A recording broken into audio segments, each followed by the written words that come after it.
Hello, hello, hello. Yeah.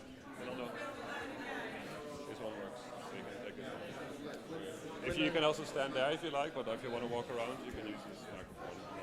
Yeah, no, it's for the question. Yeah, sure. It's Yeah. better.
So, please, may I have your attention?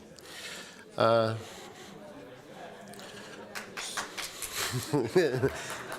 was, I know it was delivered beautifully, but wait, there's much more to come. So, welcome back to the plenary. Maybe there's a feeling we're getting close to the end, but no, we still have very interesting things ahead of us. We have a plenary full of highlights, and we're going to start with a presentation that will be delivered by Professor Marcus Spert. He has been professor of, among many other things, professor of digital education at Delft University of Technology. And now, very recently, he has also become professor of learning sciences in higher education institutions at Fernuni. So welcome back to Germany, at least. And he will present on this very technical but important topic, learning analytics for data-enhanced education.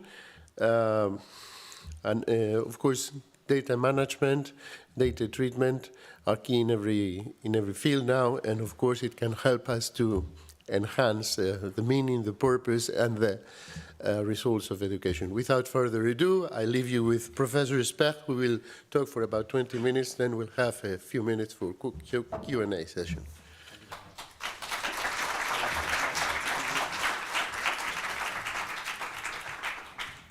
Thank you very much for the invitation. Can you hear me? Yeah. Thank you very much for the introduction. I try to present the topic not in a technical way, because I'm actually here happy to be affiliated to the Faculty of Psychology at the Fernuniversität in Hagen. Although, of course, there are a lot of technical issues and data issues also related to the topic, but you will see about that. So I thought about what to do in 20 minutes that could deliver most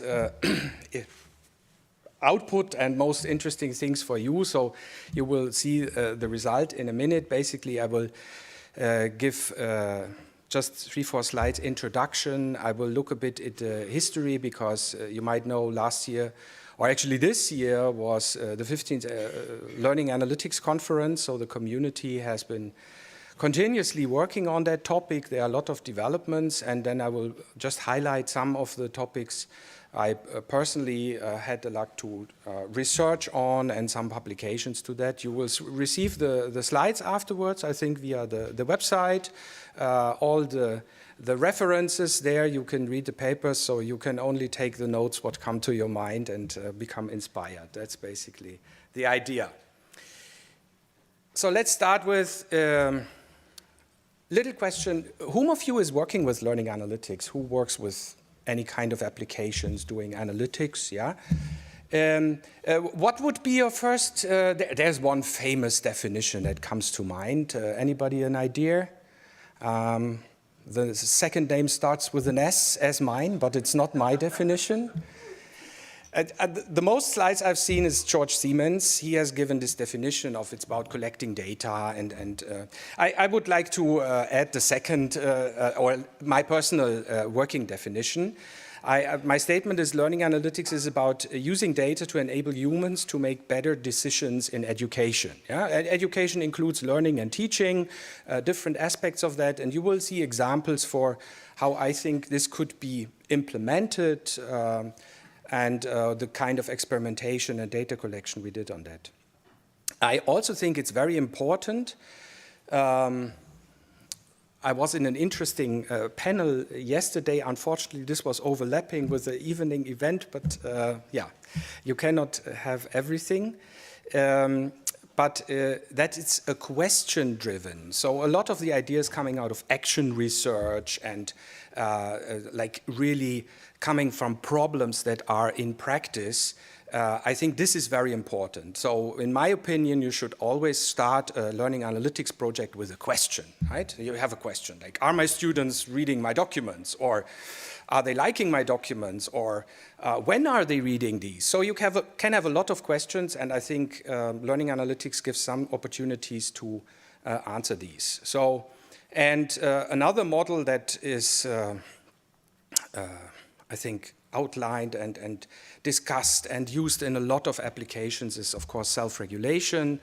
There are different models. There's a wonderful article from Ernesto Panadero on comparing these different models of self-regulation. But it's about engagement, it's about planning, it's about monitoring what you do, and also reflecting. So there are a lot of human processes involved we want to stimulate with this technology. So one more argument not to start it from the technical side. The technical solutions can come, but from the human side and the human learning. All right. Framing. Some of you might know this joke. It has been presented in different ways, but a lot of issues with learning analytics applications come from the problem that, of course, typically in learning management systems, you collect specific type of data. And that data leads you to, look, this is the data what we have. We can see where students look at. So then this limits sometimes your inspiration. But it also has a secondary effect, and this is one of my favorite authors, Cory Doctorow, and he has a short story. If you Google that, you can read and listen to the short story. It's published open content. And the story is basically about, let's assume you have certain data, and then you use this data to give feedback to students, for example. What you present is also a yardstick for changing behavior. Yeah? So you present an indicator, and let's say you have been visiting this lecture so and so many times, or you've looked at that and that many parts of the course. Of course, this triggers some thought on, oh, should I probably look at more parts, or probably at less parts, or it has some suggestion built in. And in the short story, this describes very dramatically where this could lead to. So let's think about framing of data we present in learning analytics. Let's think about behavior change that we want to trigger. Let's think about organizational change, right? So this is one project we have been involved with, the Sheila project, that really developed guidelines, and we also want to use this in the works going on now at the Fernuniversität, which I think are very important, to understand how ready your organization is for a change in data culture, thinking about data, embracing data, because data can also be scary. We all know that, right? Who wants all your data being hacked or published? Or you should really take care of your data. And but we also must develop a culture of probably embracing and using this in the right way. And last but not least, this is a recent book from Etienne Wenger, thinking about learning networks, and I did some work with a former colleague from the Open Universiteit, with Martin de Laat, who is now in Australia, on what value does learning actually create. Let's assume a student, a professional, takes part in a course. So they develop, and that's basically what the book is about, they develop different ideas or different values. It can be an immediate value. That would be something, oh, or let's take this conference as a good example. Oh, I met so many nice people I've talked to. That's an immediate value. You come to this event, you talk to these people, you learn something, you get new contacts, and there can be then also a potential value. We think about, oh, should we work together on some of these questions? And in that idea, you develop different, or you work on different value cycles, and I think the values coming out of learning and education are, first of all, difficult to measure, but I think we should also broaden our lens to understand what the value of learning and education is. And this has to do with learning analytics. So, focusing on learning analytics, I was at the Learning Analytics Conference in Dublin just to see what the topics are. Of course, artificial intelligence is everywhere, but also this link between new generative AI and learning analytics is very important. There were two keynote speakers. One, and I think they're interesting for two new directions, or at the moment important directions. Gautam Biswas was talking about multimodal learning analytics, so using not only click data, but all kinds of multimodal data we can collect. By the way, also in online systems, we have examples here where students work on a joint text, but they also discuss in a video conference about the text. And of course, if you bring together these data, you run into the problem of multimodal learning analytics, right? And the other one was Inge Molenaar, and she talks about adoption of these systems and how you need to design scaffolds in a way that they really can help on different levels, especially when you think about AI integration. And there are a lot more. This is a bit the overview. What I want to show you a little bit, and you can download this brochure from the website of the center I've been working on in the last 8 years. the LDE Center for Education and Learning, and there's a section on learning analytics and artificial intelligence. And I show you shortly some projects we worked on, and I think that are important and can be nice examples also to be implemented in your context. One still ongoing is, and these are all more or less projects that we have been working on that start from models of self-regulation. Yeah? The first one, a joint project with Erasmus Universität. Gabriele is working on goal setting, right? You will find the publication. So the question, how can we use conversational bots for helping students to set goals? Yeah? Not goals for their fitness, but goals for learning. Yeah? And there's really a difference, what she found out in a first literature review, that there are differences in how people work with academic goals and how people work with regular goals, like your typical to-do lists that we might all have. But there's an essential difference how you think about goals in learning and education. And also there are different factors, what she found now in experimental studies, that influence, first of all, if you get better at setting goals, but then there are other factors that influence if you really achieve the goals. Yeah? So there are different components coming together. And let's leave with that here for a moment. And then there's another aspect that, or two other, that these projects stand for. The first one, I will show you also an example later on, how we try to bring in social network analytics, so understanding how communities develop, how they change, how they grow over time, how they shrink over time, where they put their focus, and what the impact of this is on learning, progress, communities. And I think that these social interactions are very important to understand learning processes. Probably as a general remark here, one tendency I've seen in this 15 years also is much more going from understanding single behavior and interactions with learning materials to understanding the learning process, right? So really understanding what is happening in the interaction with an intelligent system, for example. And you will see some examples of that. Just to mention a former PhD, she has now a professor position in Korea, Yoon Lee, and she worked a lot on understanding how people read digital documents. Yeah, so looking at the screen and how efficient you read and process the data, how you can answer questions from what you learned and so on. And using the analytics from how you process the information you get as an indicator for keeping engaged and putting effort into understanding what you read. All right, now I just give you 5 slides of, I think, important psychological concepts that I think, and there are also examples work with this, are relevant when we try to understand the effects of learning analytics.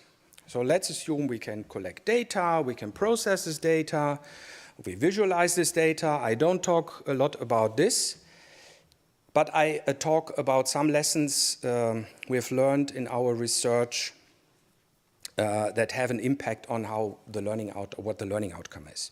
So the first one, this is some really early work, you might think, but it was really the start of the learning analytics community. Christian Glan worked on smart indicators. And the point here is that basically what you see on the upper screenshot was a system we integrated into a Moodle learning management system, and it basically showed the activities, my personal activities as a learner in comparison to the peers, right? How active was I? How active were my peers? And this is exactly what I meant with framing at the beginning. So I'm repeating the message. Framing your information is essential for what kind of behavior change you might trigger with the information you give back to the learners, to the educators, however. So framing. A second one is frame for action. This is some work of Maren Scheffel. And what we did there is really designing indicators. You see an example of such a dashboard, a spider diagram on the right side, where we gave feedback to students on, are you active, are you engaged, are you socially engaged, are you more engaged with the content? And what we learned from that is really, on the one hand, again, the reference frame pop up, but also be transparent on what this indicator means. So if it's not understandable for your end users, of course you have a problem. And last but not least, give clear indicators what they can do with this information. So taking my example from the beginning, I can see, okay, I'm less active than my peers. What does this mean? Am I on a bad learning track? Am I exactly right? So you need to help about the interpretation of this information. So that was a second lesson learned. A third one, and this is some work from Joanna Givet, and there we differentiate the indicators that we show to students, considering if we put them on agency or on mastery. Yeah? So, and really selecting the indicators, first of all, there are personal differences in what you want to regulate your own learning process, but it also has important implications. So what basically we did here is you could choose a set of what I'm interested to do. Am I interested in completing the course? Am I interested to get an overview of what is happening in the course? And based on this overarching goal, of course, you can use different indicators to give feedback to learners. And another one was that you can build in gamification, but you have to really think about what this PhD thesis was about, basically, is we can build badges and leaderboards into these systems, but the same problem as before comes back. You need to frame them. So what kind of actions do you pick and give a badge for? And I will show you an example in a minute, what we did, for example, at the University of Delft now in the computer science education. So students could mostly get badges for social activities, not for completing a course unit, but for answering a question of a colleague. Yeah? And starting off this and giving this and reflecting and supporting this social engagement seems to be a very important part of that. Okay. So now let me just as also one dimension come to, of course, most of the applications you've seen till now is for learners. Typically in learning analytics, you have systems for teachers, you have systems for learners. So now let's look more on the teacher side. This is a tool we built for edX, and basically it can do a lot of analytics. It's an open source tool, ELAT. If you look online, the source code is available. Basically, you can do a lot of analysis, the typical time series analysis, content analysis, but also sequence analysis, to understand what your students actually do when they interact with a learning unit. And you see above here student status, so you could switch between a view where you see the path of the passing students and what they do, and the failing students. And this is an example for going towards understanding the processes. So, last example, I promise. This is what I mentioned before. This is a system we built for the computer science department in Delft. And basically what we did, whom of you knows Stack Overflow? Ever heard of that? Yeah? Computer programmers, you can look up, basically it's a collection of questions and answers. Yeah? And we had Stack Overflow before, but we built our own solution due to licensing issues and other things, but also having more control and seeing what is going on. So basically what we did is we connected the questions that students have with their tasks. So they are working on a programming course, for example. They post a question into the forum, and then we built in social incentives into these systems, into the question and answer system to support students by stimulating social interaction and exchange and solving problems and finding easy solutions for the problems they have and so on. And this really helped with the cycle of also developing value, because, of course, as you all have seen in the past and learned, I think the value of taking a course at university is not only that you get the content, but you get a community with that. You get a social interaction with that. And that's very powerful, very rich, and also helps you a lot. All right, now 2 minutes, fast speed, but AI is fast, so we can do this, no problem. Some examples, because looking at the new developments, how can we use AI for all these learning analytics? You can collect the data in a systematic way. You have to think about your learning analytics policies, blah, blah, blah. That's very important. And then what do you do with the data? And I give you some examples. Now my clock also says that I'm ready.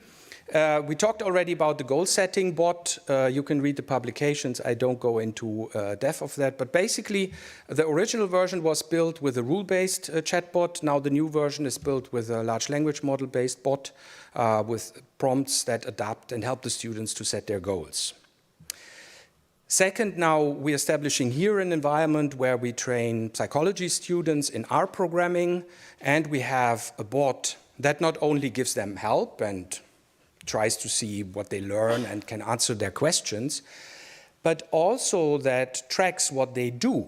So we understand something, for example, about their help seeking. This is what we're looking in this work. So we try to understand, for example, one of the results we found, some people, they ask so-called, they do instrumental help seeking. So they ask the chatbot questions like, I do not understand this, or can you explain me that concept? Yeah? This is like really explanations you get. And others do executive help seeking. Here is my task, give me the code, copy the code back into the learning environment, problem solved. But of course, not learned much. This is also exactly what we saw with high school students and these different behaviors you want to learn about and see, because you can give an LLM to your students, but probably this is exactly what happens. They just use it for creating a solution, and they learn worse than before, right? And then to also give an example for the teacher side, this is a very nice master thesis. You can also download, sorry with the overlap, but the idea was basically to take the logs of all courses and provide different reports to lecturers. So on the right side, this was about a programming course again. On the right side, you could see an example for the whole course. So a lecturer could see, real-time generated, what are the problems my students have in working on coding problems? They have incorrect filtering for writers, and then you see exactly the submission. You could click on the submission and see the example where the student made that mistake, and you could pick that up and put it into your next lecture. On the other side, you can also have individual coaching sessions, and then this is the left example where you have a per student analysis and look into what are their strengths and weaknesses, and you have a personal talk with them. All right. Nearly last slide.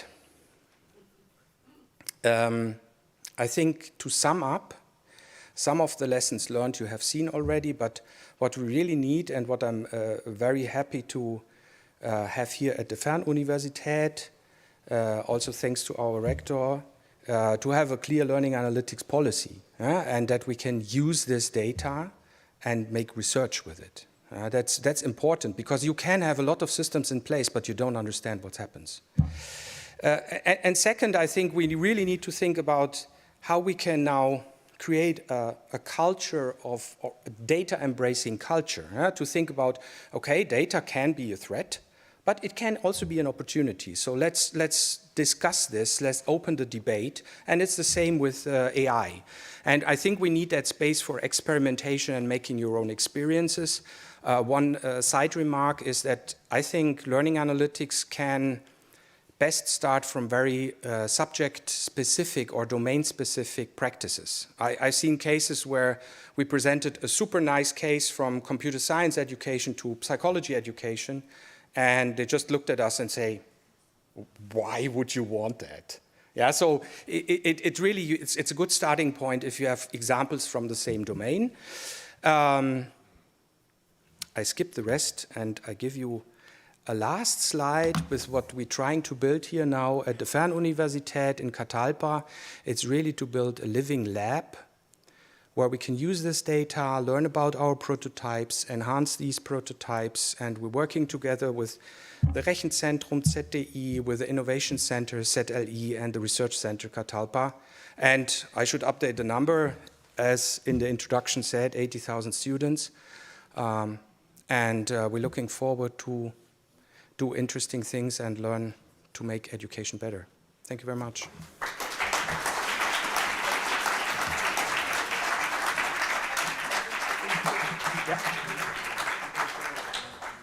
So thank you very much, Professor Specht, for sharing with us your immense knowledge. We have time for at least one question.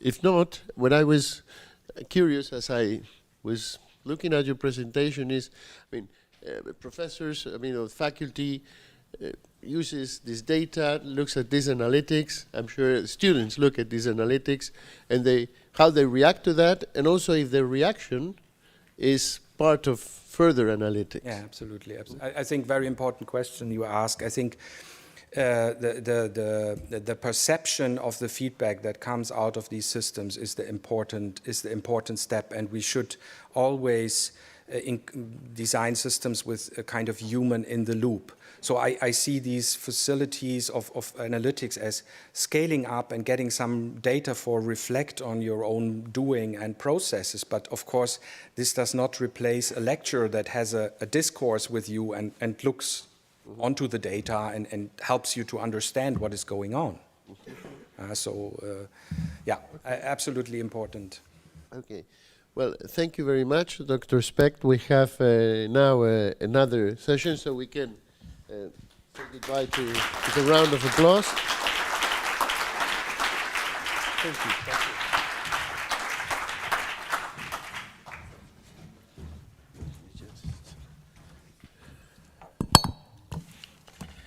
you. Now we have say a double session.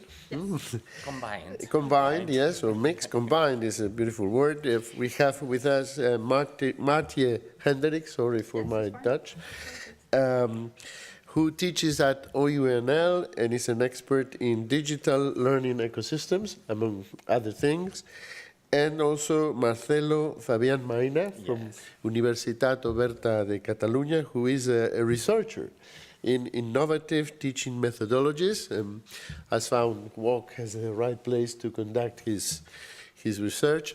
They will present a report on personalization of education, enhancing equity, learner agency, and academic success. I have expectations with this presentation, especially with this notion of stop. This notion of learner agency. Personalization looks always like something that we do to students. We tailor things to them so they learn better and more comfortably and so on. Mm-hmm. But now it seems that we can increase their agency, and you're going to tell us how.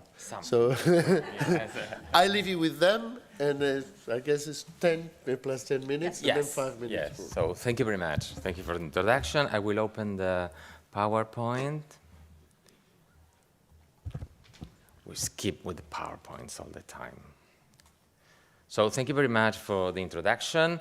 Let me say, first of all, thank you for the EADTU conference to give us room to present this result of a collaborative work of almost 1 year in the starting point until today, and a collaborative writing also, and a discussion that we maintained during all these months.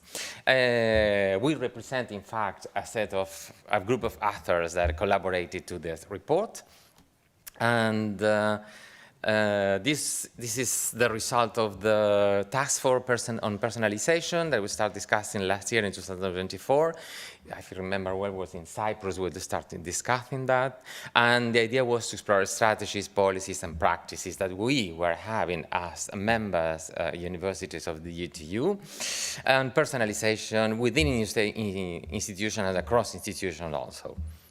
Main goal was to share these expertise and practice while also deepening in the research of these practices and concepts already existing. Mapping approaches are developing a reference models. This is part of our agenda. This is so for now we present the report that is a collaborative effort, as I mentioned, of 13 experts from 13 EADTU members institutions. As you see here, we even have the collaboration of the University from Canada and other European universities. So you can download the report that is very fresh. I think since this morning it's available there. This is the URL, but keep attention to us while you download that at the same time. As you see, it's 7 chapters a report where we explore definition and pedagogical foundations of personalizations that led us to a lot of discussions. The conception of chapter 1 was probably the most important one at the beginning, just to set the basis and then go further, advance. We will explore institutional strategies and maturity models that we present there to help institutions implement it. We will dedicate a specific moment in this presentation that Marcy will take around these other 10 minutes to chapter 3 because we are in a conference that deserves that chapter in particular, go deeper in the discussion. But we also explore in chapter 4 curriculum design and flexible pathways, including evidence we've been seeing these days. In the keynote, first keynote we have on Wednesday, another presentation on personalization, how we start thinking personalization in a broader sense. Not only focus on personal perspectives, individual perspective, teacher perspective, but also institutional one. And it leads to, for example, thinking about institutional approaches to personalization and macro and micro levels of personalization, or giving more power to the individual to personalize learning pathways. That comes with all this idea of micro-credential and flexible pathways. We will explore ethics, of course, some conclusions, and we decided also to include some guidelines and recommendations. And this is, although it is an academy, well-founded, a lot of literature, more than we expected to. We had said that we will limit it to a certain number but we exceed that. But at the same time, we wanted to be very practical and informative. So why personalization? Because it's the central mission of the institution, discussing between us, is to give the best opportunities to every student, regardless of their conditions, social ones, personal conditions, to succeed in education. This is accomplishment of the mission we have. So it is very aligned with institutional desires. And because of the momentum also. I don't know if you read anything about AI and education, you will find the word personalization inside. If not, skip it. It's not about education and AI. It's something like that. It's incredible. So it is a momentum. There's this AI boost and learning analytics. Thanks to Marcus, I don't have to get into details. He had advanced a lot of the things, and Marcia will go deeper in that. The idea of us, as I said, is this engagement we have with society and every individual in society to respond to their capacities, personal capacities and possibilities. So personalization helps us reflect on pace, for example, different pathway, accommodating prior knowledge and giving additional learning to the students. And of course, responding to personal goals and expectations. This is also another. So the enterprise is quite big. And because we know from tradition, because personalization is nothing that has been invented last year, or this is something that has a long tradition, there's a lot of research on that, and we know that it supports engagement, it helps in equity, and supports learning success. So based on already the tradition and the research on personalization, we build on. We had in mind the idea of personalization at the very beginning, but we also catch up with this idea of providing the best support and opportunities to students. So we said, why not exploring in this idea of umbrella supporting everyone, other related concepts? So we start this chapter 1, deepening into personalization in particular is more student-driven, and adaptive learning that is more like how technology is enabling this implementation of personalization, but also we wanted to keep track and mention other experiences that had been done for many years that is about more teacher-driven approaches that are in individualization and differentiation. We do a discussion around that in the chapter. The key insights is that personalization is multimodal. It's not only about the course, the teacher, the student, it's our pedagogy itself. It's about also an institutional strategy, it's technology support, and an ethical layer that permeates every decision. So it's an institution-wide responsibility with all stakeholders must be involved, educators, tech teams, leaderships, in every staff within the institution and even other stakeholders. It's also a challenge in terms of a balance, innovation and ethical responsibility, because we are a little bit pushed by society, students, companies to use technology. So we say, okay, be careful how we use it until where we go with that. Always keep in mind with us, do it responsibly.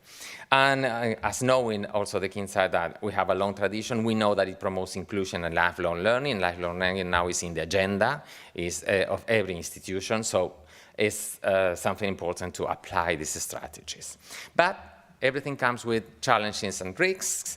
If you go a month ago, UNESCO launched a report on AI and education, and one of the chapters that is dedicated to the risk of over-personalization and desocialization, and the risk of over-personalization in terms of limiting creativity, agency, and equity. We have already had a chapter that mentioned that thing, so we are aligned with this also UNESCO warning that says, okay, yes, let's apply, but apply it. I'm going well, yes. Okay, another challenge risk is the risk of bias that we know about AI and AI-driven systems and the over-surveillance of what we do. And of course, for that, we have solutions like applying GDPR, the EU AI Act, that help us take informed decisions and avoiding risk. And the ethic by design approach is also developed in the report that is more an organizational approach to the application of ethics in decision making. And as we know, the challenge is about ensuring digital inclusion, providing with the digital infrastructure we need, providing and ensuring access to every student, and develop their skill. Because it's not only about access, it's about also knowing what to do with that. So ensuring that. So some recommendations, this is my final slide, is about three main stakeholders. We wrote that in terms of institution educators and policymakers. Institution like adopting this holistic vision on personalization, develop this institutional readiness and capacity to adopt a personalization, encourage collaboration and sharing.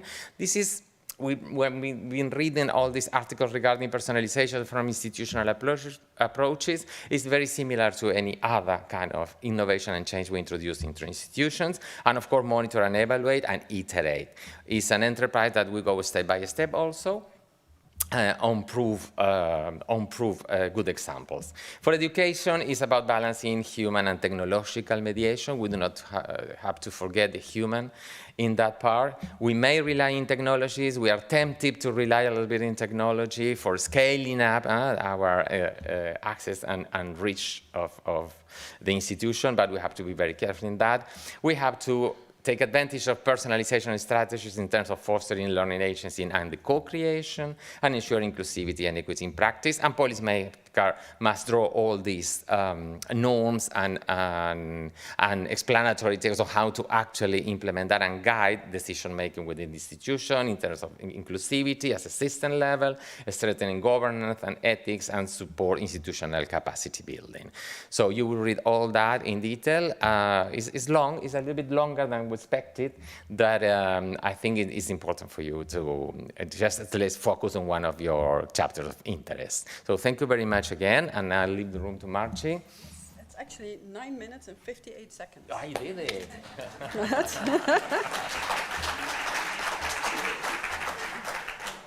Yes, so thank you. Wait, this one.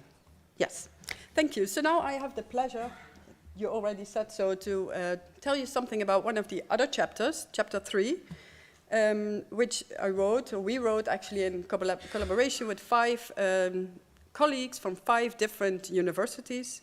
And in this chapter, we look specifically at the technological dimension. So we describe tools, technology, systems that can enable and support personalized learning at scale. And this connects, well, you didn't really go into it that much, but to the technology-driven adaptive learning concept that Marcelo just showed us in the matrix. So what does technology actually mean for personalized learning?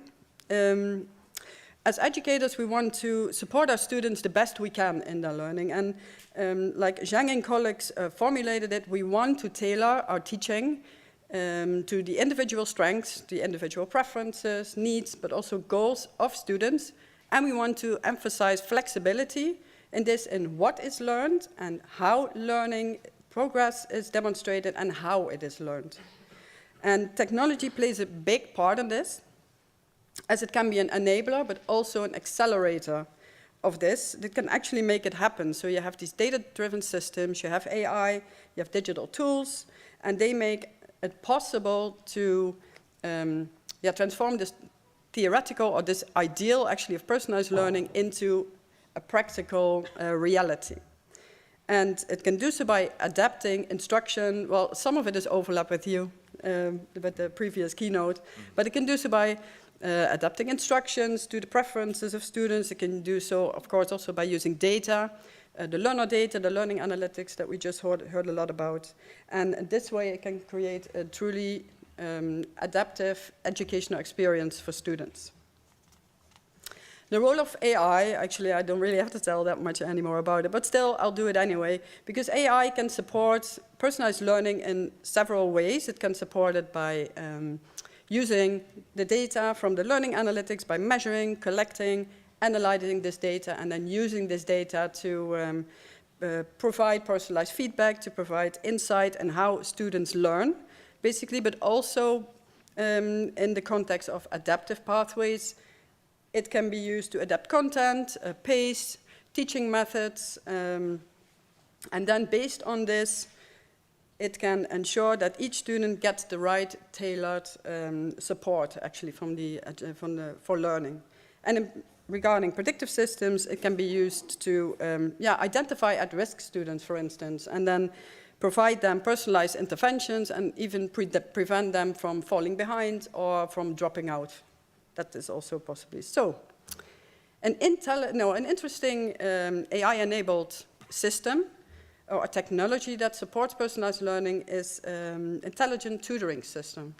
So such a system uses AI to provide customized instruction, customized feedback, and support the student in its learning. And these systems have actually been around for quite a while now. The idea stems actually from the 70s, which is quite long ago. I know I am from the 70s. And the system was introduced in the 80s for the first time, but with all this technological advancements and with the AI technology getting better and better and more within reach, these systems are getting really powerful. And the system is built around 4 components, and these components together, they simulate a human tutor or tutoring. And they do this by assessing students' knowledge in the system and then identifying the gaps and then adjusting the teaching strategies to improve or to support the learning in real time for students. Then we also have learning management systems.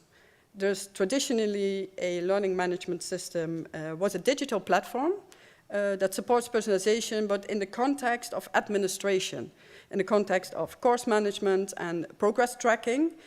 Think of platforms like Blackboard, like Canvas, like Brightspace, actually. But when you integrate AI technology in this, these systems can become adaptive learning platforms, and that can be very powerful, of course, because it enables then personalized experiences at scale, and then you can think of these things, again, personalized pathways, continuous assessment, data-driven insights also, and intelligent real-time feedback. So it's all to the benefit of the student, basically. And then there are, well, I sort of, in my head, I call it next level learning system, and that is the next generation digital learning environment. And such a system differs from traditional systems because it's not that rigid, it's more flexible. So like the learning management system and the intelligent tutoring system I just told about, they are more flexible in such a way that they are an interconnected educational ecosystem, if you want. And they are built on a component-agnostic architecture, which is a whole mouthful, but it means as much as that it consists of different building blocks that are compatible and compare it to Lego blocks. And these blocks together make it possible to integrate various tools and platforms and to the preferences basically of your institution or of the need of the students and the teachers. So because of this compatibility, there's this interoperability between these building blocks, and that makes the flow of the data possible between the different, within the whole system, basically, within the whole learner ecosystem. And they have the power to facilitate personalization, but then that, of course, depends on the building blocks that you integrate in this. But it can create, overall, a more dynamic, a more responsive learning environment. It can be tailored specifically to the needs of the students, educators, and the institution. And then, of course, I also want to mention the emerging technology of generative AI, because I cannot do that if I talk about this chapter. And that, of course, makes lots of sense because it has so much potential, possibilities in the personalization of education. So there were already a lot of sessions during this conference about Gen AI and what it can do for education, what you can use it for in your education, and that makes, of course, perfect sense because it's really a powerful tool, which, of course, if used correctly, obviously. So think about conversational agents like the ChatGPT or the GEMs from Gemini, also these days, and they can provide this real-time tailored advice to learners. They can engage in personalized dialogue with learners, but it can also be used to create personalized, customized educational content. For instance, think about quizzes, summaries, assignments, and also to make adaptive learning experiences possible that adjust to the learner performance and interaction. So even if there are no fancy intelligent tutoring systems or adaptive learning systems within an organization, an individual educator now actually has the power, has the tool to personalize learning at scale. And that way, generative AI can have a really big impact on personalization. Of course, and I wasn't sure, I will mention anyway, you have to only use it within the rules, the regulations and the policies within the own organization. So now I think I have 1.5 minutes. A really quick example, because that's also nice. The Open University of Cyprus used generative AI actually to support students, cybersecurity students, in their professional development. So it's quite, how you said that, low-hanging fruit help, but it makes it really nice for the tutors. The students were asked to use ChatGPT to help them identify what skills they need for a specific role as a cybersecurity specialist. And they used a pre-tailored prompt for that. And actually, that was quite a big help. It appeared that ChatGPT was really great at finding topics, at sources, but it was not that good at the planning side of everything or the hands-on work that they need to do. So then the human teacher steps in, supports that part of the process, and then this is a really good example of a human-AI collaboration. And a little bit of, I don't know the English word, whatever. This is actually also an example of personalizing curriculum on the micro level, but still, if you want to read more about that, chapter 4 is where you need to go. So, key considerations. Quickly, of course, the success depends on balancing these technological capabilities, because pedagogy always has to come first, not the technology. Of course, ethical and privacy considerations also very important. You said that. There's a whole chapter devoted to that in the report, so also check that out. And lastly, like, technology is not there to replace educators or humans, it's there to empower them, actually. So you should use it to empower you, and ultimately would lead to the best of both worlds, really. So now, without further ado, the report is officially launched. It can be found here.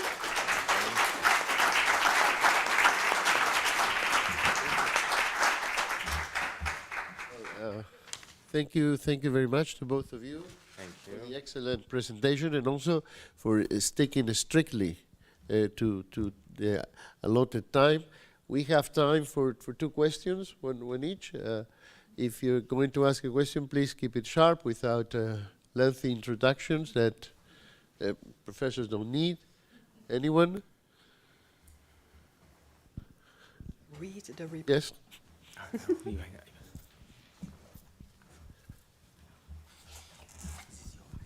Thank you very much. I'm totally agree that the human agency is really important today, especially in the age of AI, because human agency and the cognitive sovereignty actually with the human agency is under critical position today. So I think when we develop the AI tools and integrated educational technology in our educational systems, we should be careful to support our human dialogue and human agency in the process.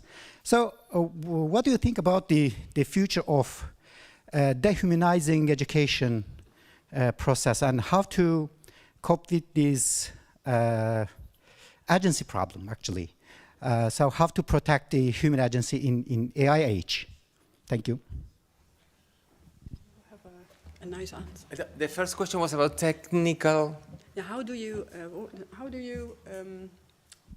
Actually, it's theoretical. It's just an opinion, yeah, about the future of integration of AI in education and how to protect the human agency and the human dialogue, and protecting education from dehumanizing.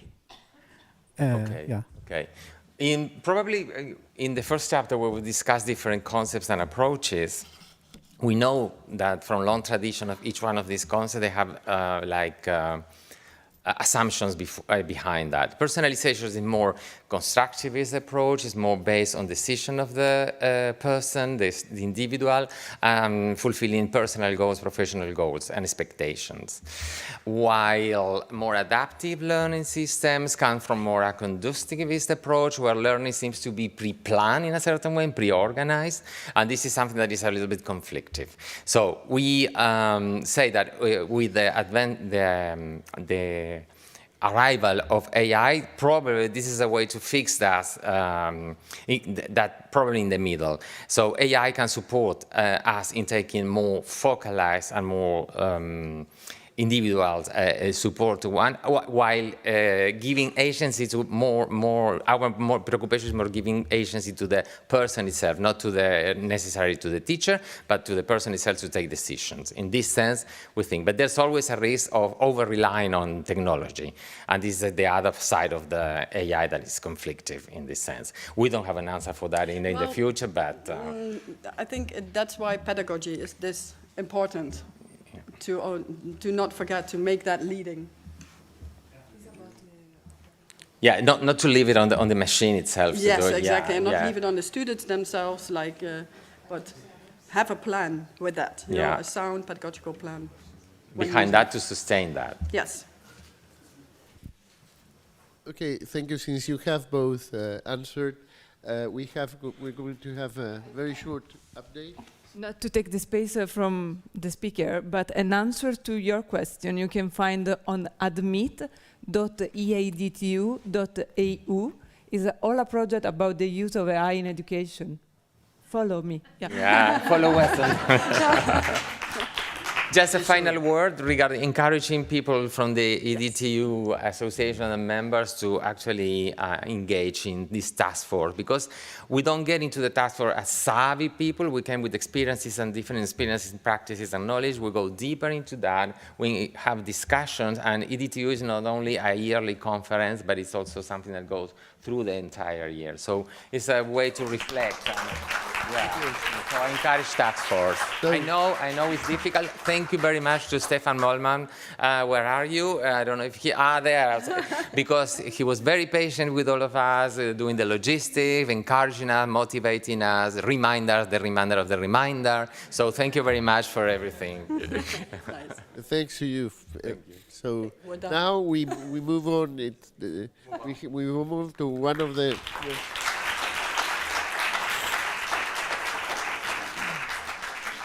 Now we move on to one of the highlights of the morning, the message of Hagen, which will be delivered by Theo Bastians, president of EADTU. I'm not going to present him because there's no need for that.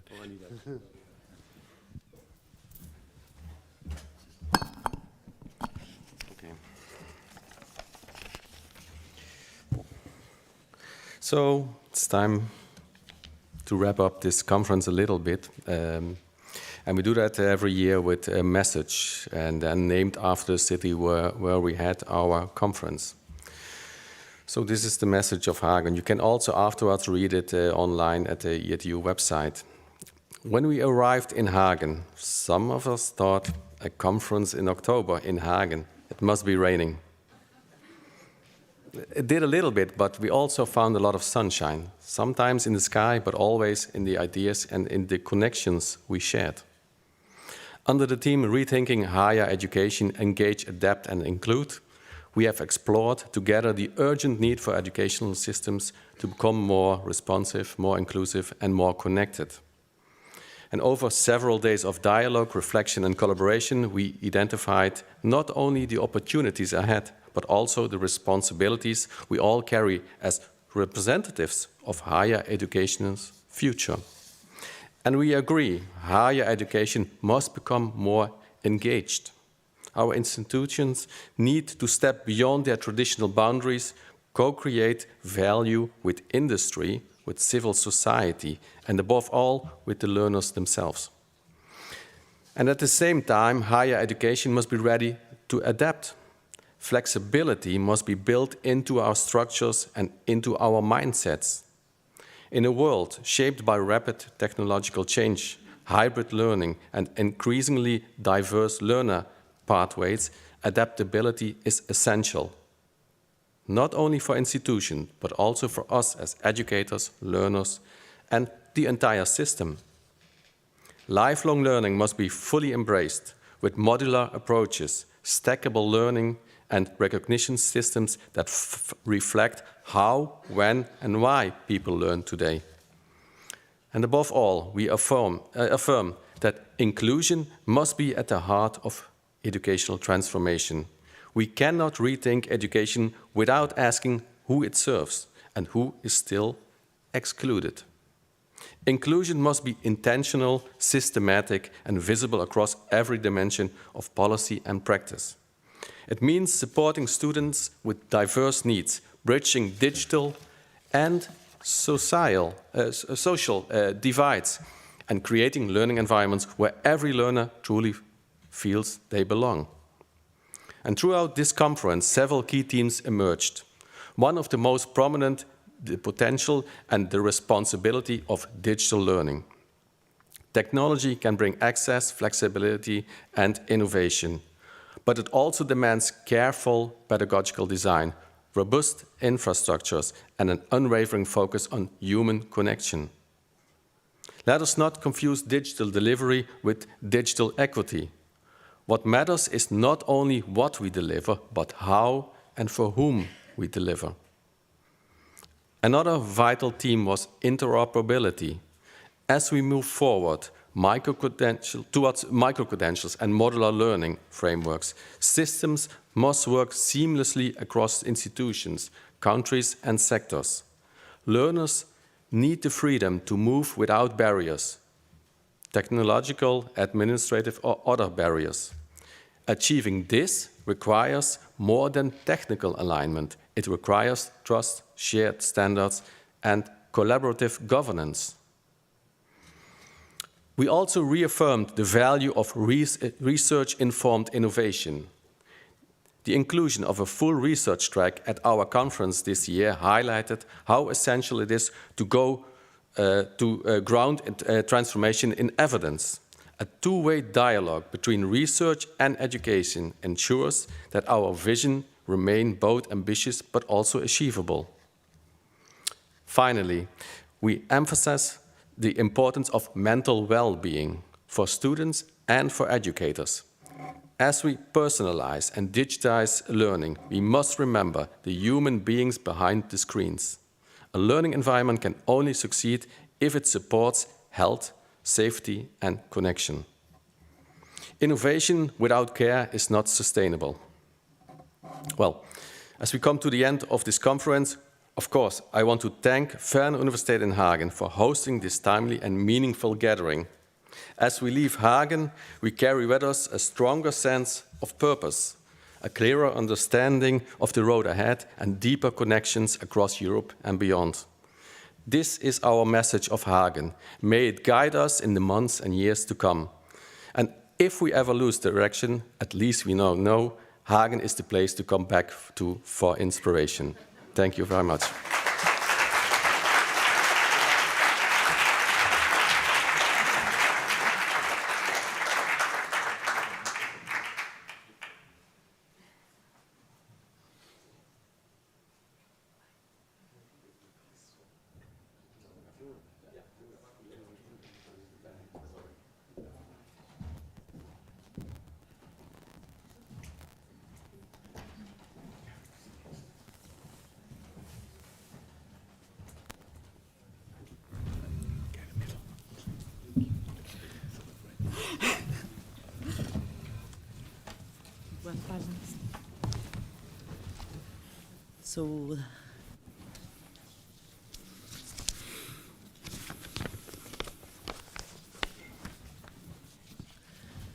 So thank you very much for reading the statement. I think that behind the words, there's a lot of things that should be discussed.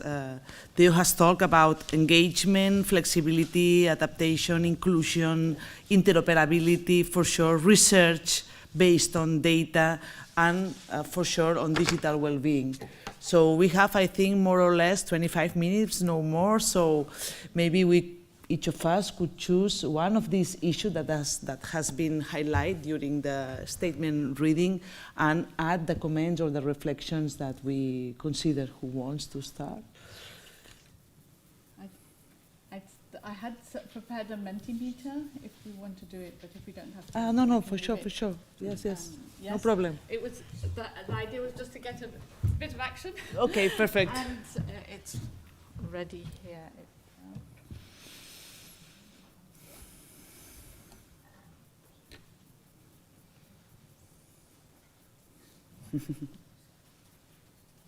So the idea was just to start with what you would learn, try to get you thinking again and in good pedagogical approaches, thinking about what you've learnt during the 2 days. So the first question will be what you learnt that gave you hope for digital education in the future. The second one is what your concerns about, what are the risks, what are you worried about, and the last one would be research, future research, what is missing, what we still need to learn about. So. Okay. Okay. Yeah, I can, so it's written at the top. I can give you the QR code again. You needed to go, now we can access. Yeah, someone, Diego said he didn't have it. Yes. Okay, go. And I'm sharing as we go along.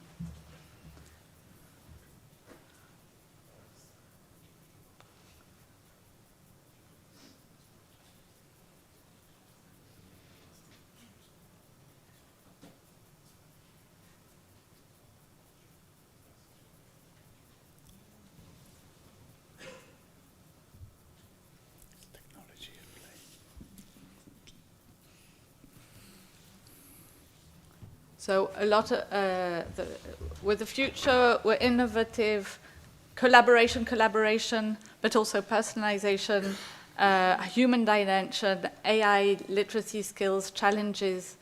We're worried, okay, that's the other question about worries, but we'll come back to it. Human well-being, lots of students, inclusion, caring, data literacy, inclusion again, ambitious, personalized learning. Wow, lots of collaboration again, lots of possibilities, and I think that was something I came away with. Sort of, there was lots of research, lots of we're getting to places where we're trying out things, we're testing things, we're seeing whether where we're going, and I think that's important. All the innovative process, sustainable collaboration again. The next question. So we'll be able to share them afterwards. We can keep them and share them. But collaboration, innovation, AI, digital. What worries you? What did you hear that was a concern?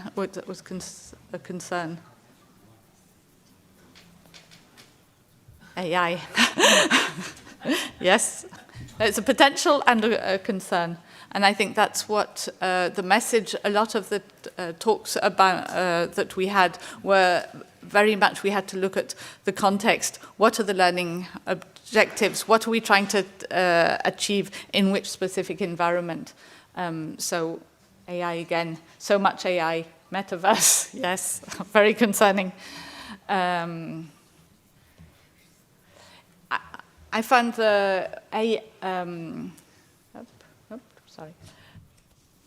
stop to be worried about AI. There was lots of research and very nuanced research about AI, and I think it gave us, to me in a way, a reassurance, because a lot of people had very, very high hopes, which I wasn't sure they'd happen, and now we realize, yes, it can help in certain areas, and people had careful approaches to AI in that they gave agency back. So you just mentioned in the keynote agency, and I think that's important, that you keep agency. And the last question, so action plans, too much AI, sustainability is a concern, too fast, and I think that adapting, if I can react to the keynote, the message from Hagen, adapting, do we want to adapt that fast? How fast do we want? And I think we need to choose how we adapt, what we adapt in, and where we go. And the last one is research. What do we need more research on in the future? And then I'll leave it. I'll leave the latter. Yeah. What is still missing?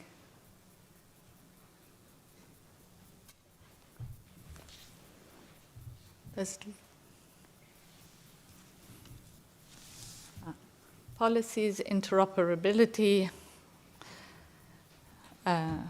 innovation, open source, balance of human and AI, equity,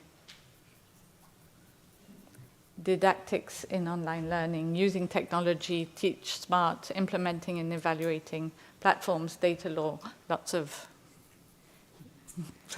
Okay, shall I change? So you can continue if you haven't entered what you want, but we'll share it afterwards with the EADTU. So thank you. Thank you very much. Thank you very much for letting us participate in the reflection. Okay. So, well, thank you. I would like to speak for the future. And we do that a lot anyway, I know, but I'm talking about a far, far future. And to do that, I would like to state we live in extraordinary times. I'm not sure whether you agree, but I can make an argument for it. November 22, ChatGPT, suddenly everything seemed different, and what we've heard here tells us it is different. The pandemic, March, April 2020, social media, smartphones. If you think about what we used to do, what we don't do anymore, you can see how much has changed. Paying cash, yeah, or we fly, but we fly with a little bit of unease in the back of our minds. And also learning in the classroom with a teacher telling us what we need to know. That seems really quaint now. So almost everyone I speak to will tell you, yes, we need to change.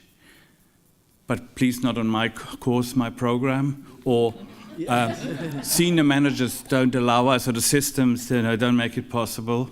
So I'd like to bring two thoughts in here from Oxford philosopher William MacAskill. I'm not sure whether you know him, in a book called What We Owe the Future. Now, first, his argument goes that his argument centers on the philosophy of long-termism, and that's positively influencing the long-term future. And that's at least 10 years, 15 years from now. It's one of the most important, according to him, moral priorities of our time. And if you think about it, we've got about 5,000 years of human written activity, culture. If you take the expected life expectancy of the human, typical mammal species, which is, I think, about 100 million years, and if you took just 10%, our human journey is only 1%. We've got 99% of future ahead of us. That's an awful lot of people, if you think about it. And that's a lot of people who cannot lobby government today. They can't write or do podcasts, and they cannot complain to the university vice-chancellor or president about what's going wrong in their courses. Somebody needs to speak for them, and he would hold that's what we need to do. These people in the future, they matter as much as they do today, the people do today, and our actions could significantly influence the education and the quality of the future lives. And if that sounds scary, burdensome, it does to me, it is. It's a big thing. But actually, it's probably also the boldest argument we can make for why what we are doing as educators, why that really matters. Now, the second point is that I want to bring in from MacAskill is about plasticity. In evolution, there are periods of plasticity where a lot of change is possible, and then the rest is not very movable. And if you don't know, I mean, if you know glass blowing, have you ever seen it? You've got a bit of blob of glass, and then you've got that tube, and you blow, and you can shape it as long as it's hot. And the moment it gets cold, it's fixed, it's structured. And it stays so until you decide you want to change it. But then you need to smash the glass, remelt it, and do the whole thing over again. I think we live in a time of such plasticity, and we've lived in terms of our civilization, we've lived in that for at least 2 decades. Now, there's something we can do, all of us.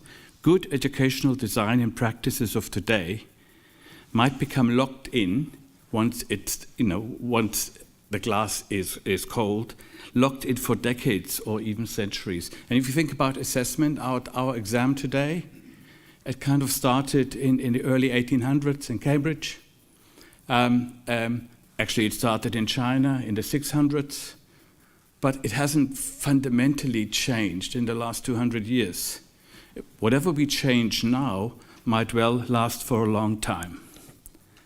The technologies we use today, and not the individual applications, but the digital architecture, including AI, including what we've heard about learning analytics, and so many good examples here, these may become locked in for decades. And we talked about interoperability and Google and Microsoft and all of that. So it's important that we pay attention and do the best we can to find the solution that we think is the best for, not just for now, for the next 5 years, because it's doable, but because it's important. And finally, the value we put on education and how it can address social injustice. This can be shaped by our actions, and if we get it right, it might stay. It might become the dominant feature of education in the future. So colleagues, with your research and pilots that you presented over the last 3 days, you carry the message of Hagen, and I can't think of a better comprehensive one. You carry that into the future. It outlines clear and positive steps into this future, and it's always difficult to effect change, but it can be done, and you can do it. And your work, however local, if you play it right, it can contribute to huge changes in the future for a long time and for an awful lot of people. So let's all be the architects of that future.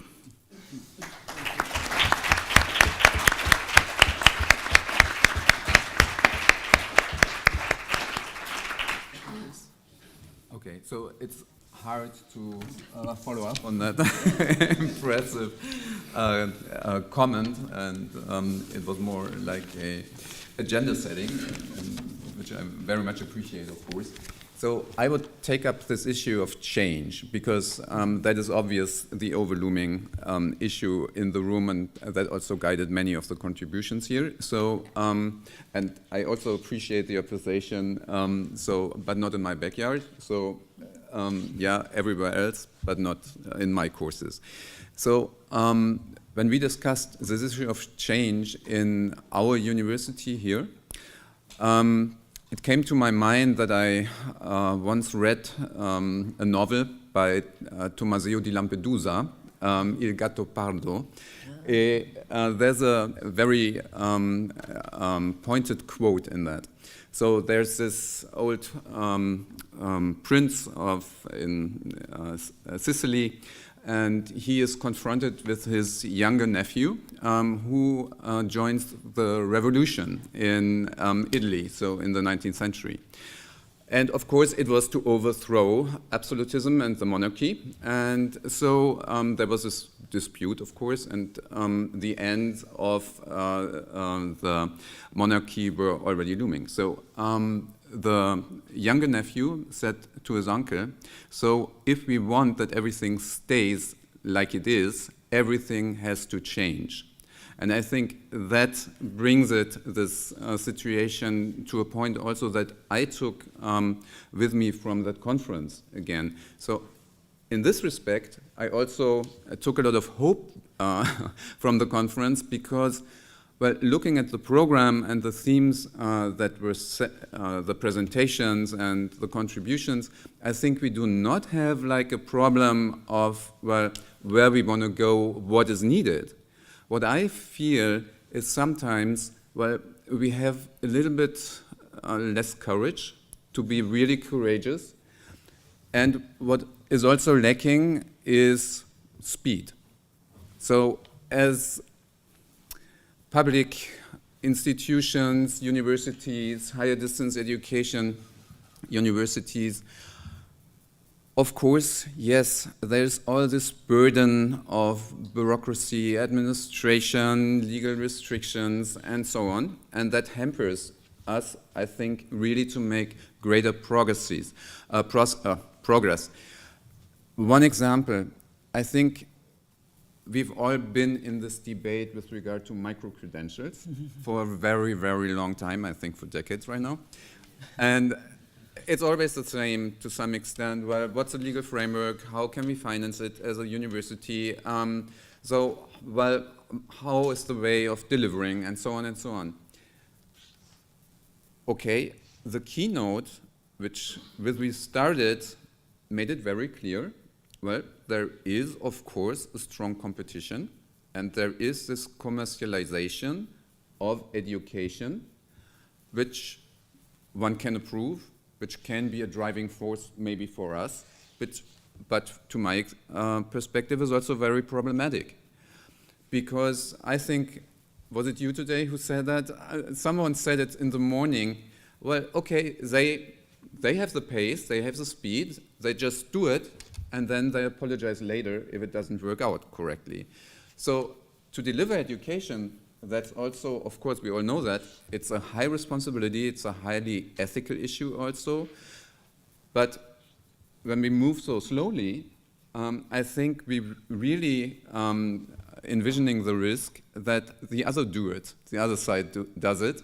And so I think we need to be more courageous and well, how can we do it?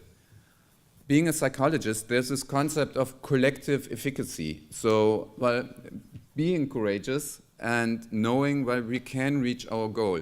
But there's the we in it. So that points to the cooperation. And that's something I just read in the meter. So it's the cooperation that counts. And of course, that's encouraging that we met here. But I hope that this spirit of cooperation also still exists when we are all in our single institutions back. We need to find ways really to keep the cooperation going. Interoperability is one of the issues. You can't solve it alone. You really have to have strong partners. And the other one, of course, is also all these issues need an interdisciplinary perspective. That's also true. I think personally from my side, I would also love to see more legal perspectives in that and also more economic perspectives with regard to that. But that's just a side comment. So I hope that the spirit of Hagen also leads to really deepen the cooperation and make it longer lasting and effective. Thank you.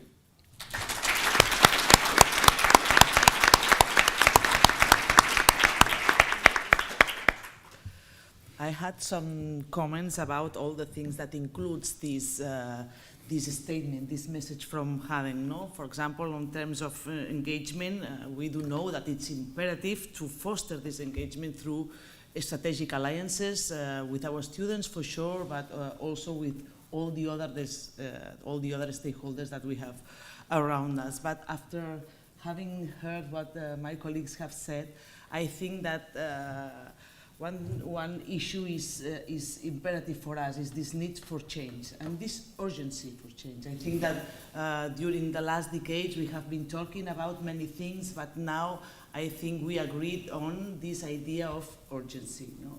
And change management, no? The change mindset is something that we have to inoculate to our organizations. It's not easy. There's a lot of mental barriers, a lot of physical obstacles that we have in front, but we have this, I think that is the message from Hagen, this holistic commitment, not only from the ones who are in charge of the university, but also from our students. It has been wonderful what they have said this morning.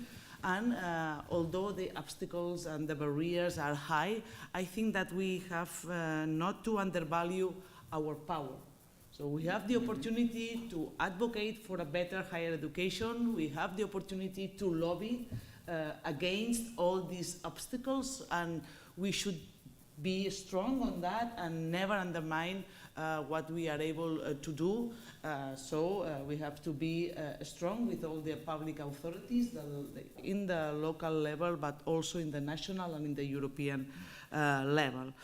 And while we are struggling with all of these limitations, academical, the budgets, for sure, always the budgets, all the technology, we should be, I should say, we should maintain this holistic commitment. We have to go all together.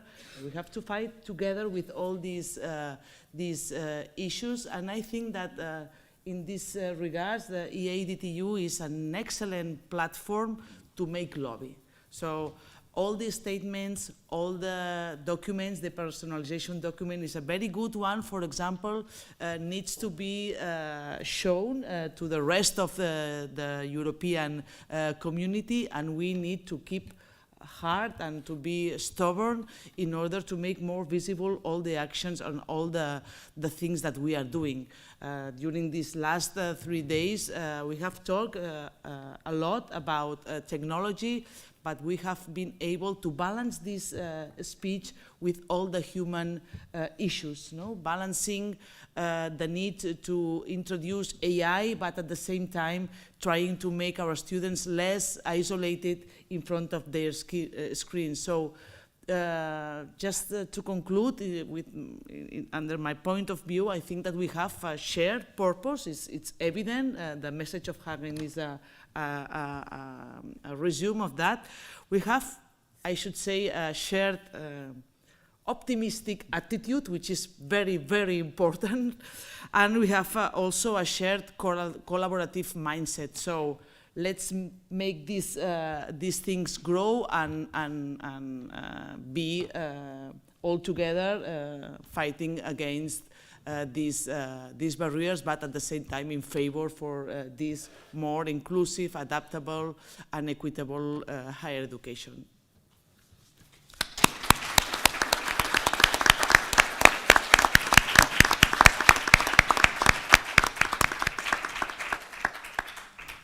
Okay, so we have finished, no? Sorry? Okay, Yeah, it's your turn, yes. Yeah, I'll do it from there. So it comes a little bit abruptly, to find farewell words right now after we just had the statements, and my head is still full of thoughts with regard to these statements. But from my perspective, I would like now, first of all, thank all the people that made this conference here in Hagen possible. Of course, I would again express my gratitude that we had the opportunity to host this conference here, to you, Theo, and also to you, George. And I would also, of course, thank all the organizing staff. There's Stefan Meulemans, who, of course, was a great advisor for us how to organize this conference. But also, I would like to thank the other visible and invisible people who made this conference happening and brought it to a success. Well, what is a successful conference? It's more, I think, than the sum of individual contributions. So it is the spirit that actually evolves during the conference. So it's the personal interaction. It's not just the contributions, it's the atmosphere. And so, first of all, I would want to thank you all here in the room who made that spirit and this atmosphere and the creativity possible. So thank you for coming. And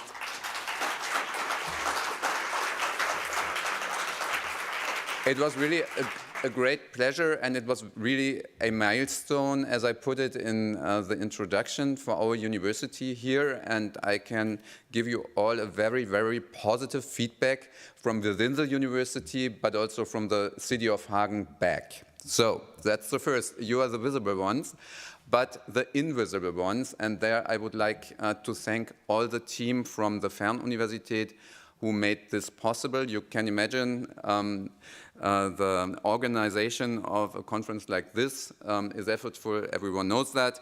And so I won't mention now single persons, because the danger is too high that I leave one of the most important out standing here.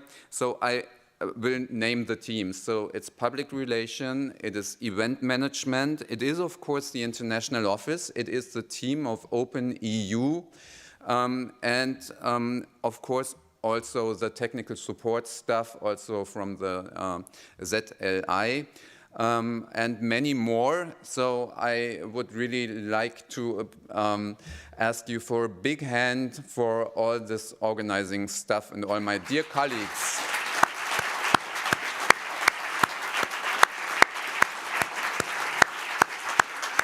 So, and now it's time for me to say goodbye. I hope not for too long, and I all wish you a safe trip back and all good memories of Hagen.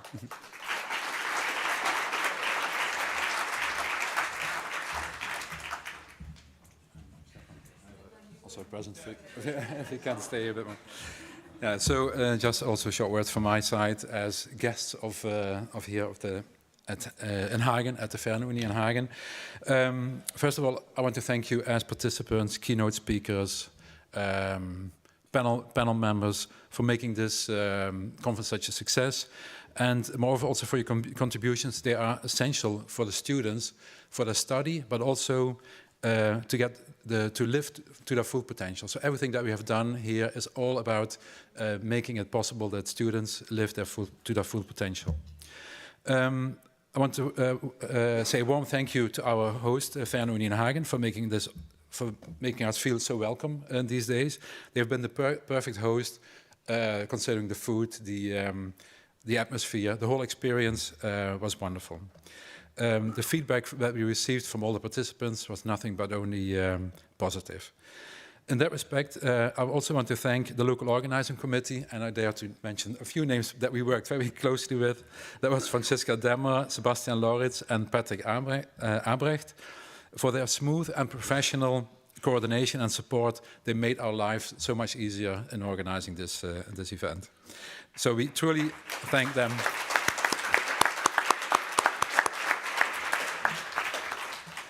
Next, I want to thank also everyone who worked behind the scenes, also just mentioned, but without them, nothing. So also the technical teams and everything, it went very smooth. Thanks to them as well. And of course, also my own amazing team of EADTU, Stefan, who did a wonderful job. He was the coordinator, the leader of organizing this event, and also with Bo, Miriam, and Alessandra.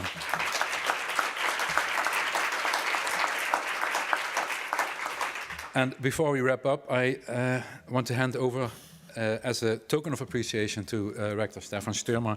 It is a small statue, of which there is a bigger one in Maastricht, but you couldn't take that one. That's on the main square. It's the Maastrichter Geest. It's the Maastricht spirit, and it stands for warmth, pride, and joy. And it is taking life sometimes serious, but also joyful. And I hope the Maastricht spirit stays also here in Hagen. And you're, of course, most welcome to visit us in Maastricht also. Thank you. Thank you so much.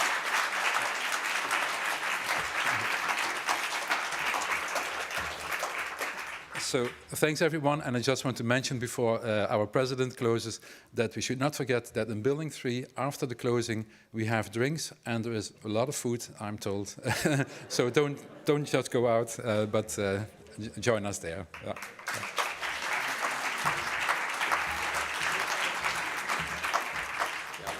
Well, George, as a president, I already closed, but that's fine. Because I'm the organizer for next year's conference, and that's why I'm here on stage. I want to invite you, and the ones who were yesterday at the dinner, they already know, but next year we will be in The Hague in the Netherlands. The Open Universiteit has their brand new campus, so please bring your umbrella and join us next year again in The Hague. Thank you very much. Have a safe trip home.